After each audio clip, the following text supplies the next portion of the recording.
All right, everybody, here we are back again. Last chapter, chapter 10 that we have to deal with here. Talk about retirement and estate planning. So learning objectives here, we talk about the need for retirement planning. You know, Social Security was never intended to be the sole element of financial security for people to have in retirement. It was always supposed to be a supplement. It was always expected that you're supposed to save on your own to augment that, and that's even more important today than it ever was. So the responsibility for retirement planning is pretty big, and the problem is that the decisions that you make as in your 20s will impact ultimately the type of retirement that you're going to have. I've mentioned this before, but it's not too important, and it can't be mentioned enough if you ask me.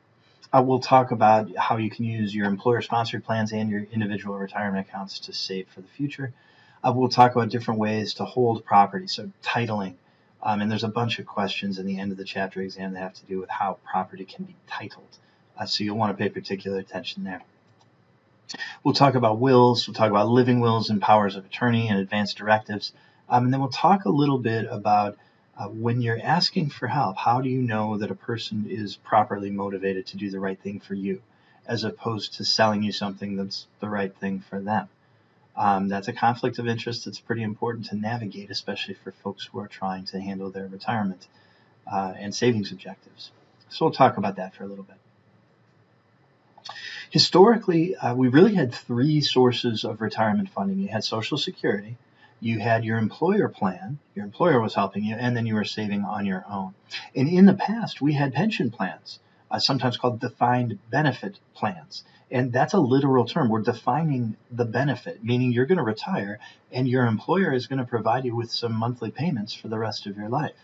Those payments are going to depend on how long did you work for that current employer, what were your earnings, and then what is our ratio that we're replacing for each year of earnings that you've got. And that was a pension.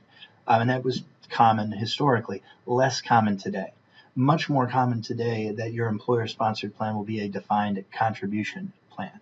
And again, that means what it says. We're defining a contribution. This is how much we'll put aside on your behalf, but it's your responsibility to manage those assets to generate a comfortable retirement for yourself. So we're switching the responsibility here, taking it from the employer and putting it on the individual. So now you're responsible for personal savings. You're also responsible for directing your employer-sponsored accounts. And then to that, we'll add Social Security as a supplement to try to make sure that you're comfortable in retirement. Here's a neat little chart that shows you a little bit about, depending on your income, how much you would need to try to replace to be able to have a substantially similar standard of living. And then the thought is, well, what kind of assets do you need to be able to provide this amount of income here in perpetuity? So that's the idea here. You're withdrawing 4% from your account. And if your account is constantly earning 4%, well, then the principal is not being touched. The thought is that there might be times where you can't get a completely safe investment return of 4%, and in those situations, it's okay to draw down the principal to some point. But ideally, we're hoping that your investment returns are going to make it so that your principal can last a long time. See, this is longevity risk. We all face this. What happens if you outlive the assets that you've saved for retirement? Social Security is paid as an annuity. A life annuity, meaning you'll get monthly payments for the rest of your life. The retirement benefit in Social Security is a life annuity. Pensions, defined benefit plans, were typically life annuities from the employer. Now it's a little bit more complicated. As we shift to defined contribution, you've got to save the money yourself, and then you've got to manage it in a way so that it lasts for the rest of your life. And here are some guidelines to show you that depending on your income, this is the amount of money you'd have to try to shoot for to have at retirement. When we talk specifically about Social Security, this is an intergenerational wealth transfer program. So people who are currently working, the money that's taken out of their paychecks for Social Security is going directly to support people who are currently retired. And that's called a pay-as-you-go system. When you retire, the folks who are working at that time will be paying Social Security taxes to support you. What do you get in terms of benefits? It's dependent upon how much you pay in, which is unique among government programs and something that makes Social Security pretty popular. The idea that the more you pay in, the higher a benefit you get. And we'll use your highest 35 years worth of earnings to determine what kind of Social Security benefits you're going to get. If we put all of that together, There's one thing that we notice about how critically important it is to start young saving for retirement. And you can look at it here in this column if you start saving at age 25. To get the kinds of assets that we projected you might need on a previous slide, it's looking like you're going to have to save in this neighborhood of 10 to 13%. If you wait, you have to save a whole lot more. So if you wait till you're 45, it's looking to me like you need to save a quarter of your income, or maybe as much as 40% of your income. That's a really tall order. Most people would not be able to survive. At least they haven't made choices that would allow them to survive on 57% of their income while they're saving 43%. That's asking an awful lot. There's not too many people who can expect to save 25% of their income or more. That's why I've been saying when you first get that job, go ahead and set aside 15% and make that come out of your first paycheck. If it goes straight out of the paycheck, you'll never miss it. You'll establish a lifestyle that's consistent with being able to save in a way that supports a comfortable retirement. And that's so, so important, and you start to see why on this slide here. Most employers have defined contribution plans, and that means primarily you are responsible for saving. Your employer might match part of what you put in, or maybe all of what you put in, but most of the money here is going to come from you. It is true that sometimes you have to work for your employer for a certain amount of time before those benefits can be considered yours. And we call that vesting. When the retirement account assets actually belong to the individual, they're said to be vested. The nice thing about participating in a retirement plan sponsored through your employer is that whatever money they put aside is not considered income to you. And whatever money you put aside is at a minimum going to be tax deferred. So this is an extremely advantageous way from a perspective of taxes to save for retirement. Nothing stops you from just saving on your own, opening up a bank account or a brokerage account and investing on your own. But if you can do it within an employer-sponsored retirement plan, not only will you get the advantage of tax breaks either on the front end or the back end, plus tax-free growth, but you could also benefit in an employer plan from a match where your employer is giving you free money. 401k is by far and away the most common type of plan. These four different types of plans are very similar. The biggest difference is going to be who can use them. 403b is for public education, not for profit. 457 is for government employers. So these plans are very similar. What's different about them is who can use them. They are not identical. There are small differences in limits. There are small differences in when you can take withdrawals. So it's important to note that they're not identical. But the biggest difference is who can use them. You're going to, if it's a defined contribution plan, you're probably going to be responsible for directing the investments. And so the goal is you've got a long time horizon. You can take some risk. You probably should be exposed to equity markets. And the goal is to try to earn more than inflation by at least 4 or 5%. Now, if you don't know anything about investing, one of the easiest things you can do is you can choose what's called a target date fund. And that everything is handled automatically there. You say, I expect to retire in the year 2050. And as soon as you mention that date, they go ahead and they automatically invest in a mix of stocks and bonds that is going to become aggressive in the early years and safer and more conservative in the later years. And this is all automatically done. So if you know nothing about investing and you don't want to spend any time learning, choosing a target date fund is not a bad strategy. To the extent that you can generate savings quickly, then you could be less dependent on Social Security. You might be able to retire earlier. You give yourself a whole lot of options when you are taking an active role in your retirement planning. We've mentioned this before. Maybe your employer does not have a way for you to save for retirement. Well, you still have some options here. You have an individual retirement account you can use. And we talked before about how we have traditional and Roth IRAs. We're going to get to talk a little bit more about that here. So what's the benefit of an IRA? You're getting a tax break either on the front end or the back end.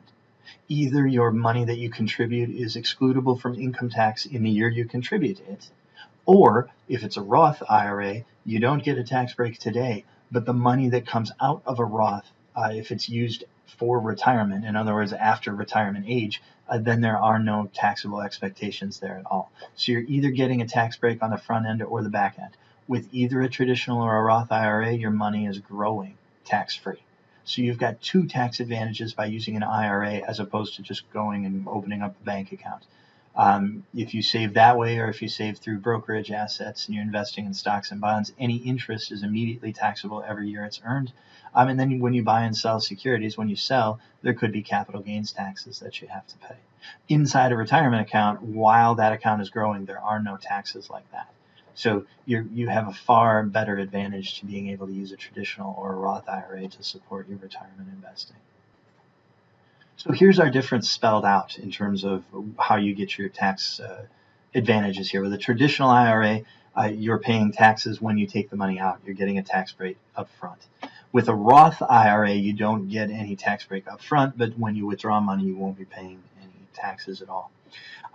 Also with a Roth, you can take your contributions out at any time with no tax penalty. In a traditional IRA, it's a little bit different because you got a tax break. If you take that money out early, we're going to assess ordinary income tax, plus if it's before the age 59 and a half, we're going to assess a penalty tax. The Roth has fewer situations where that applies. So Roth is sometimes attractive for people who are saving but still want a little bit of flexibility, a little bit of access to their money. You can always withdraw your contributions without a tax implication because you didn't get a tax break on the money that you put in. So that's something to twist the circumstances in favor of the Roth a little. To be able to invest in an IRA, whether it's traditional or Roth, we have some eligibility requirements. Number one is you have to have earned income. So that is income that is defined as it's going to show up on a W-2 form, most likely. It's coming from an employer. There's a limit to how much you can contribute each year. The 2018 limit was $5,500. I believe the 2019 limit went to $6,000. But there's a certain amount that you can set aside in your IRA each year, and it's relatively limited. If you earn too much money, you can't contribute to IRAs at all. And then finally, you can't put money into an IRA if you're older than 70 and a half. That's the age at which we start to require you to take withdrawals. So if you're at the point where you're taking withdrawals, you can't be putting money into a retirement program. So it's important to plan and to talk about savings. That very first paycheck, you've heard me say this several times now, 15%. Set aside at least 15% of your income. You'll establish a lifestyle that'll be consistent with that, and you won't even miss the money. Then when you get raises, save half, at least half if you can. Sure, use the other half to expand your lifestyle. Nothing wrong with that. But if you're making a committed efforts to increase your savings, that's how it happens. Every year you get a raise. If you can bank half of that raise, that's one way to increase your savings percentage and to be able to achieve these goals that are laid out on this slide. Maybe the most important slide we've had all semester. If you want to reach your retirement goals, you have to start early. You have to get to that steep part of the curve where the exponential graph and compound interest is growing rapidly. And the only way to get there, it takes time. And so to only get that time, you have to start early. There's no other way to do it. Again, they're saying save at least 10% of your income. I'm saying 15% is better. And if you want to retire early, yeah, you have to save more to be able to accomplish that. And then on the raises side of it, bank your raises and increase that savings percentage. I think that's good advice. Also good advice, payroll deduction to fund your retirement savings. So it needs to come out automatically. If you're going to rely on yourself to make a payment out of a checking account every month, the odds are just too high that you're going to miss a payment here or there. And you don't have to do too much missing payments to all of a sudden drastically affect the amount you've got available at retirement. So the way to avoid that is to automate the savings, have it come straight from payroll deduction. And then, yeah, you're talking about a 30 or 40 year time horizon. So you can afford to be aggressive and invest in equities, stocks. So yeah, the market goes up, the market goes down. If over 30 or 40 years, you don't have to worry about that at all. You just try to put the same amount away every pay period. And then you're doing what's called dollar cost averaging, meaning that sometimes the market is low and you're buying more for your dollar. Sometimes the market's high, you're buying less. If you just focus on buying the same amount each time, but naturally that will even out and it will take care of itself. Timing the market is a bad strategy. Nobody can successfully do that over time repeatedly. People can get lucky, but it's extremely difficult to time the market, and most people who attempt it lose. The better strategy is to simply dollar cost average, save the same amount every single pay period. Okay, completely shifting gears from retirement to talking about property ownership. So here we're going to talk about different ways to title property. Who owns it? Well, the most common way, this happens all the time and people don't even realize it, is fee simple. We're just saying you're the sole owner of the property. If you own a car and you're a single person, that is titled as fee simple. It gets a little bit more complicated when you have multiple people who are joint owners. Tenancy in common. That's where you own the property with another person. If ahead of time you want to stipulate what happens when one of those parties dies, then we want to use joint tenancy with right of survivorship. So you'll see this abbreviation show up in this book here. They use JTWROS, joint tenancy with right of survivorship. All that's saying is we are joint tenants, we own this property together, and if one of us dies, our interest automatically passes to the other person. And by titling it that way, should somebody die, you don't have to go through probate. Probate is public. A lot of times people don't like their assets to be visible to anybody who wants to look. So this is one way to avoid that. If you title property the right way, you can avoid probate. Tenancy by entirety, you and your spouse together, that's specific to spouses here. And then community property, same thing. That's there we're saying that whatever asset you own together, if it's community property, your interest is considered to be 1/2 of the value. And your spouse's interest is considered to be 1/2 of the value. Community property is only used in certain states as a titling option. So you have some choices here. And here's a slide that kind of shows how they work a little bit. When we talk about transferring property, while you're still living, it's fairly easy. You can sell property, you can give it away, and then you can dictate exactly what's going to happen. But if you die and you own property, then our property that doesn't have beneficiaries named and isn't titled in that specific way that we were talking about, that has to go through probate. And that's a court-supervised process that distributes assets at somebody's death. So the probate process is messy and expensive, so people are trying to avoid it. One of the ways to do that is to title property effectively. So if you're going to title it as joint tenancy with right of survivorship, you've already said what happens when you die. The interest goes to the other person. Another way to do it is to use a trust. And that is a legal entity that's going to be holding property or assets for somebody else. Bunch of different kinds of trusts. We can have a trust while you're still alive. That's a living trust. That gives you all kinds of flexibility and you can make changes whenever you want. If you choose to make it irrevocable, that means it can't be changed. So in certain situations, if you want to make certain promises and you want to guarantee that they're going to be upheld, you could establish an irrevocable living trust. Most living trusts are revocable, and that just means you can change them. After somebody dies, if you want to establish a trust, it's got to be a testamentary trust, and that's automatically going to be irrevocable. Can't make changes. When we're talking about transferring property, gifts and inheritances are usually received tax-free by the recipient. So if a parent wants to leave a child an inheritance, that's usually received tax-free to the child. If a parent wants to make a sizable gift to a child, for example, they can do that. To the recipient, those are going to be income tax-free at the federal level. It is possible that the giver may have to pay a tax, but not the recipient. It's only the giver that may have to be paying a tax, and that's only on gifts, where we're going to have a gift tax. The limit for this year is $15,000. If you make a gift bigger than $15,000 over the course of the year to a single person, then you have to pay a gift tax as the giver. The recipient doesn't pay that tax, though, and that's important to realize. When we're preparing for transferring property at death, the instrument that we're most commonly using is going to be a will. And there's that's how assets can be distributed after death. If it hasn't been titled in a certain way, or if you haven't entered into a certain contract stipulating how this asset is going to be treated, then we're going to look to your will. Sometimes, if you don't have a will, different states have laws about how assets are going to be distributed to family members typically. We talked about what happens when somebody dies in terms of the joint tenant with right of survivorship.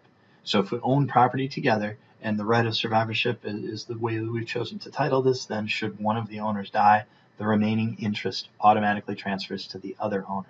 And that doesn't get probated. We don't have to argue about that. We've already said that's how that's going to happen. You can also have a payable on death title. So you could have a beneficiary listed on a bank account saying, if I die, that means that we're going to transfer the cash and assets to somebody else. Same idea with a transfer on death account. It's just that that's a little bit broader because there we can do this with stocks and bonds and mutual funds and other investments. But what you're doing in both cases, you're naming a beneficiary ahead of time, and by doing so, you're avoiding that probate process. That's not something that has to be debated or determined. It already says flat out, this is who's receiving these assets upon death. So that's one way to avoid the probate process with certain assets. So here's a good slide here that shows the elements of a will. And you can look that over at your leisure if you like. Those are typically going to be considered the elements that have to be in a valid will. So some of them has to be signed. You have to have witnesses. So you might have to get this notarized, somebody to actually say that, yes, this document was created by this person. I verify that this person was the one who created this. Most states are now requiring these documents to not be handwritten. But there are some states where handwritten wills are fine. And there's some states that recognize oral wills. But as you can imagine, if anybody wants to contest that, that can get messy pretty quickly. At least with writing, you've got somebody's intentions laid out. But if we're relying on what somebody said, if somebody else disputes that, that's going to be a mess to try to figure out. So for everybody else's sake, most of the time a financial planner is going to say it might make sense to have a will where you spell out your intentions in writing so that everybody knows. One of the biggest factors in establishing a will is choosing a personal representative. A lot of times that person is called an executor. That's the person whose job it is to carry out the terms of the will. So you've stipulated you want this property to go to this person and so on and so forth. The executor, the personal representative, is the one who makes sure that that happens. The executor is going to work with the probate courts to make sure the distribution of assets is compliant with the will and also with state law to the extent that there isn't a will showing where the property is to be disposed of. So who needs a will? The more complicated your life situation, the more likely that you need a will. About the only place where you don't need a will is this last category right here. You're single and you just want your assets to go to your parents, then you may not need a will. Any other situation is probably going to require it. And this last category here, reducing financial confusion, that's worth a lot. If something happens to you, you do not want your family members arguing over where assets are supposed to go, and a will eliminates that. So if you want to reduce confusion, having a will makes your intentions clear, and that's something that makes sense. Once you are married, or if you are married, then the rules get a little bit simpler in terms of how we handle distribution of assets. But if you're not formally legally married but have a partner, well, then a will is really, really, really important. And there's plenty of people who live without the formal protections of marriage. So if you aren't formally protected that way, then you definitely need a will to make sure that we don't have any financial confusion. Sometimes you hear people talk about a living will. Well, that's a little bit different. We're not talking about the distribution of assets at death. A living will is usually talking about healthcare decisions. And so we're trying to make healthcare decisions ahead of time. How aggressive do you want people to be in terms of providing medical treatment to you if you're in a situation where you can't express those decisions for yourself? So the biggest one is how aggressive do you want people to be? Some people issue what's called a do not resuscitate order. And that means that if you're in a situation where a medic may be thinking about trying to resuscitate you, if you have a DNR, they won't. The worry is that that's a very violent process at times. It can lead to diminished quality of life, and if you're absolutely certain that you don't want to risk either of those things, then it might make sense to make those wishes known in advance. And you do that with what's called either an advance directive or a living will. Same thing, just two different terms. If you have nothing in there stating your preferences here, then normally what happens is we try to sustain life. That's the side that we come down on. And if that doesn't concern you, well, then you don't need to do anything in this area. If it is something that concerns you, then a living will or an advance directive is something that you want to consider so people know ahead of time what your wishes are should you be in a situation that requires aggressive intervention to prolong your life. And this is how you would make those wishes known, by establishing a living will or an advance directive. There's another way to do it if it's not in a life or death situation, You might just be at a point where you can't communicate your desires for what you want for treatment. You can designate a healthcare proxy. And so that's what you do. That's a medical document you can file so that people know that, hey, if I can't make my own decisions, if I'm in a situation where I can't make my wishes known, I want this person to make these decisions. It has to be in place before you suffer an accident like that to be of any value. But that's a possibility. Sometimes you'll hear people talk about medical power of attorney. And that's a legal document that allows an agent to act on your behalf. That's pretty similar to what we just talked about. There are other situations. So you hear about medical power of attorney. There's other situations where allowing somebody to act on your behalf might make sense. So sometimes we have a limited power of attorney. Simple example, parents leave to go on vacation. They leave the children in somebody else's care. You might want to also sketch out a document that says, I'm allowing this person who's taking care of my children to make medical decisions for them while I'm gone. That's a limited power of attorney because we're saying the only thing the agent is allowed to do is to make healthcare decisions for the children for the period of time until I come back. That's limited. Sometimes it happens where you have people who may be in a position where they're not able to manage their own financial affairs. That's a situation where power of attorney sometimes comes up. Who's going to be paying the bills? Who's going to make decisions about what gets bought and what doesn't? Sometimes it's best to have somebody else in charge of that other than the individual. There are situations where arise where people just can't make those decisions for themselves anymore. They're either a general or a durable power of attorney might be useful here. The only difference is, do you want things to change should we end up with disability or incapacitation? That would dictate whether you choose a general power of attorney or a durable power of attorney. A couple of power of attorney questions on the end of the chapter exam, which is why I'm taking the time to go through this here. A special type of power of attorney, springing power of attorney, might say that we're only going to invoke this if a specific event occurs. And so that's one that doesn't get triggered unless we have a certain event established in advance. A general, a durable, a limited, those are in effect once we create them. Springing says, well, I'm going to create it, but it's not in effect until later. Something has to happen to invoke that. So where does this happen? Power of attorney, real common, maybe you buy a house and you can't be there for the closing. It's not uncommon to empower the realtor to complete the transaction for you. You got to have a fair degree of trust if you're going to do that. But that's a place where a limited power of attorney would make sense. Please execute the documents necessary to complete this real estate transaction for this piece of property at this price. That's fairly straightforward, and it's a fairly common situation where you're signing over your abilities to contractually bind yourself to somebody else. Maybe you're working with a financial planner and you want them to be able to make decisions without consulting you every single time. You could use a power of attorney for that. Helping a family member who is injured or temporarily incapacitated, it might make sense to consider a power of attorney there. Somebody gets older, can't make decisions for themselves, you worry about their mental stability, a power of attorney might make sense to have somebody else making those financial decisions. So there's specific situations where power of attorney is helpful. And those are just some examples of where that comes up. The last thing to talk about in this chapter is the role of certain financial professionals. So we've got financial planners and financial counselors. The difference here is, and this is on the end of the chapter exam, by the way, financial counselor is looking backwards at the past. Financial planner is usually looking at the future. Financial advisor is specific. You need help making a specific decision. Financial planner, financial counselor, that's a little bit broader. A specific type of financial advisor is a tax advisor or a legal advisor. There we're saying what specifically are they there to provide advice for. So we've got a bunch of different roles that people can play here in helping you make your financial decisions. And as won't surprise you, we've got some official designations that go along with that.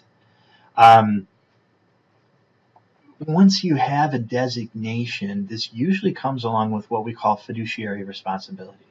And so that means we expect the highest level of ethics when you're dealing with somebody else's assets.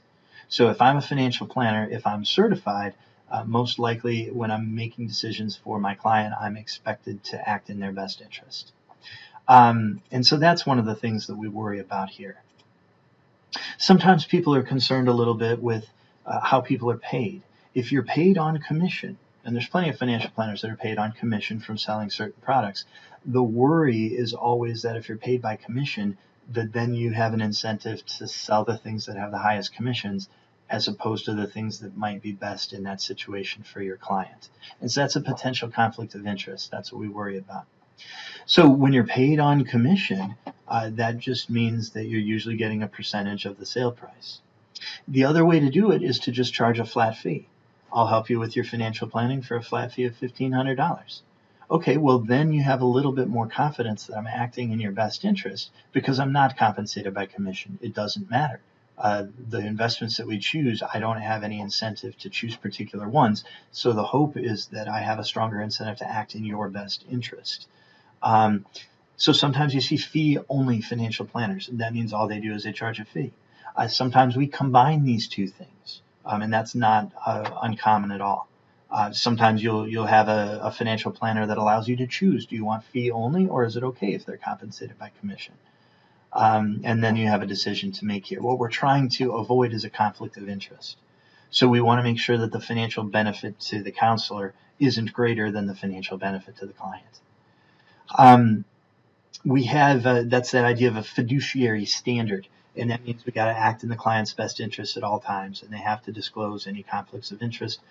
We just hope that when people are living up to this fiduciary standard, then they're always providing the best products, and that's something that should lead to better outcomes for everybody. Okay, and that's really the end of the material for Chapter 10. If you've read through all the material that's on Blackboard and you've studied that, and you've watched this lecture, you should be pretty well prepared to take that end of the chapter exam. And this would be the last time you'd have to do that. So congratulations on nearly completing everything you need to do. We still have to be thinking about your financial plan that you're supposed to turn in here. And the discussions that you've been doing all along are part of it too. But this is the end of the lecture piece of it. So thanks for your patience and attention as we've been going through all this. I appreciate that. Good luck, and we'll hope to see you again soon. Thanks.